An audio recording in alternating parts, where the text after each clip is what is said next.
Mula dito sa aming kinalalagyan ay makikita mo ang napakagandang view ng Sydney. Ito ang Qantas Airlines at kaka-take off lang ito at tutungo na ito sa Los Angeles, USA. Sa video na ito mga makulista ay samahan nyo kami today kung ano ang mga activity na ginawa namin habang nasa Himpapawid kami. Come laugh at every good intention. Now the punchline of a joke.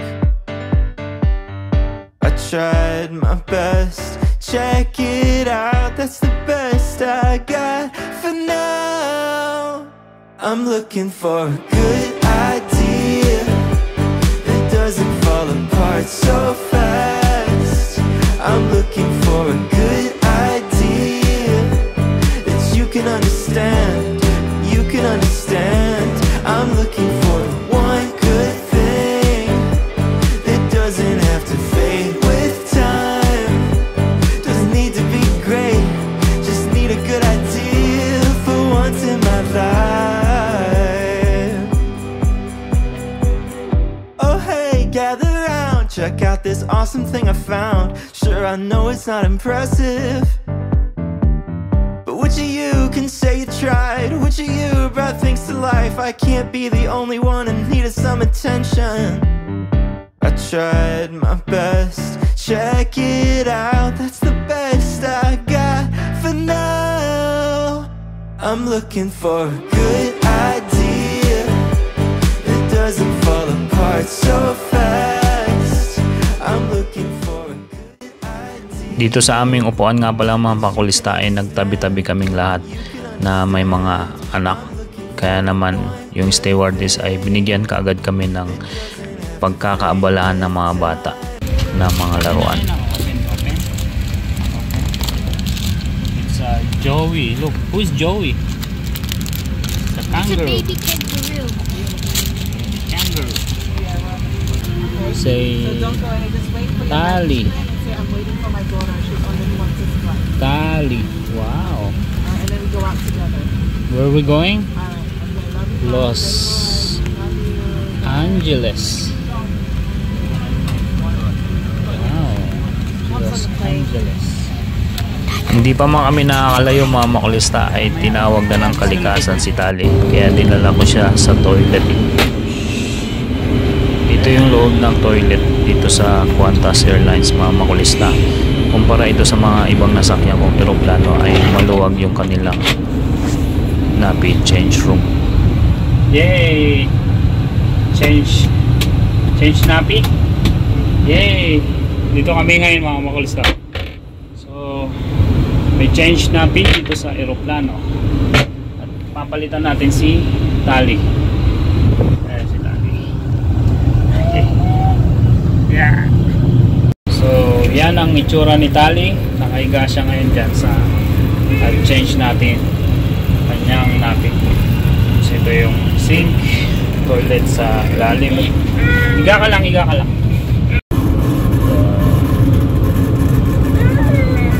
Ayan.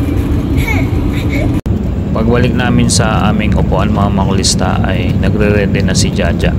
Dahil magla-lunch time na rin naman kami. Ayan, una nilang binigay yung drinks namin. Tapos binigyan din kami ng snack mga makulista na pinaka-on tray namin. So yung isasawa nito ay mayonnaise na mayroong olive.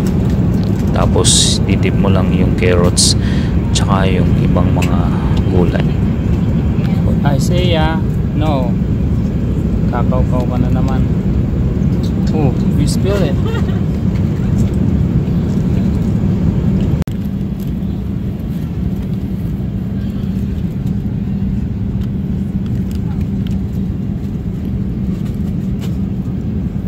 What's in there?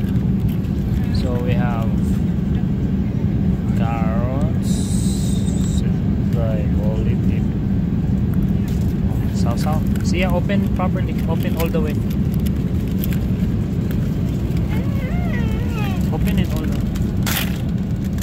Wow, there's carrots.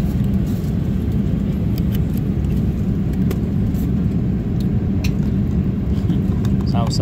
Right here.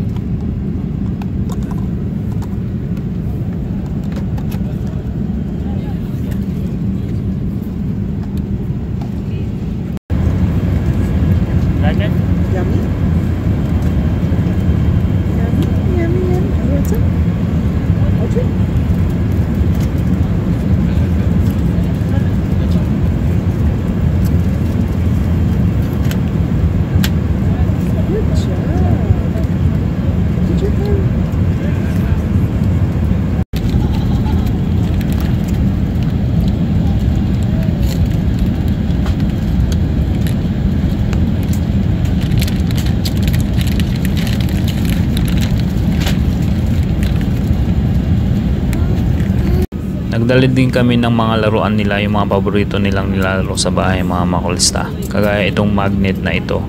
Alam namin na magiging abala sila kapag dinala namin ito. So napakagandang idea para ma-preoccupy yung kanilang ginagawa, para hindi sila ma-bored at hindi kami bigyan ng problem.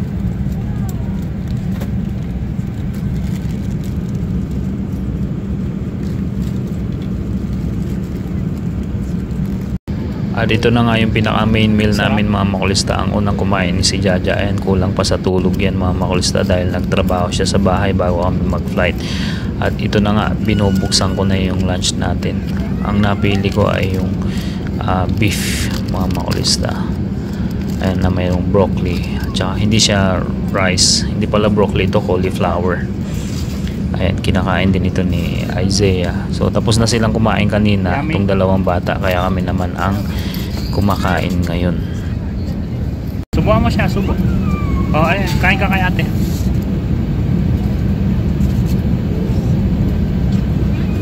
Wow, yummy. Siya hat at anak hat. Si Tali ay walang kabusugan, mga makulista, at nakikipag-agawan pa sa aking pagkain. Kaya naman sinusubuan ko pa rin siya habang ako ay kumakain.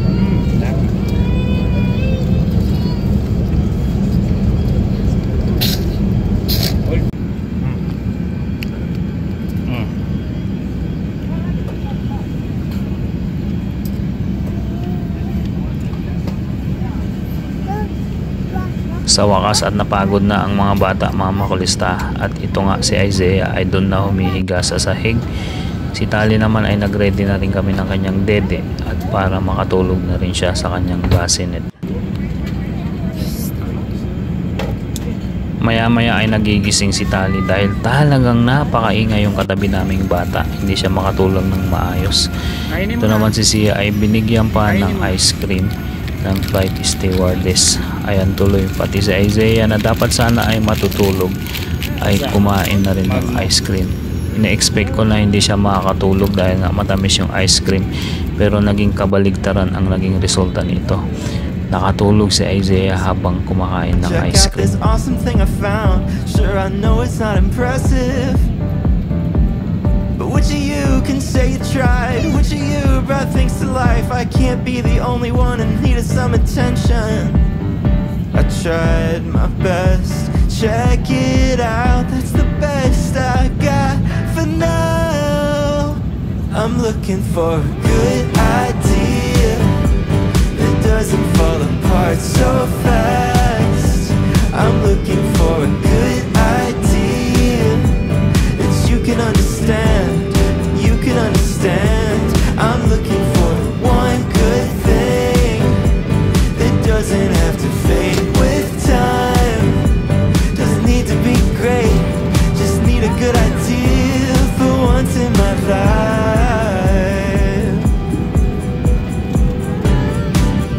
Whoa,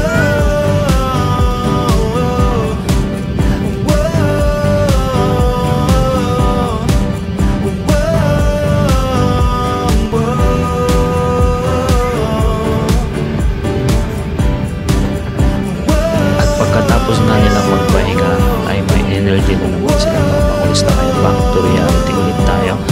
Ayan, nag-serve na naman ng another food ang mga stewardess. Nagtataka ako ang Qantas Airlines, mga makulista, maya maya ay nagsiserve sila ng pagkain.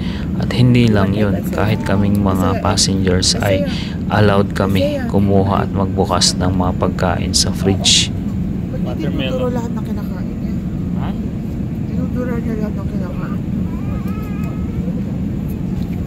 After 13 hours of flight, mga makulista, very challenging talaga ang mayroong dalawang bata. Buti na lang andyan si Ate Sia at saka si Nanay at saka si Tatay para magtulungan, para maging smooth ang aming paglalakbay.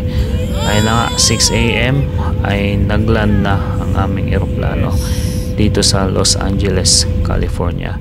So sa next vlog natin, mga makulista, ay papakita ko sa inyo ang airport, ang loob at labas ng Los Angeles, California International Airport.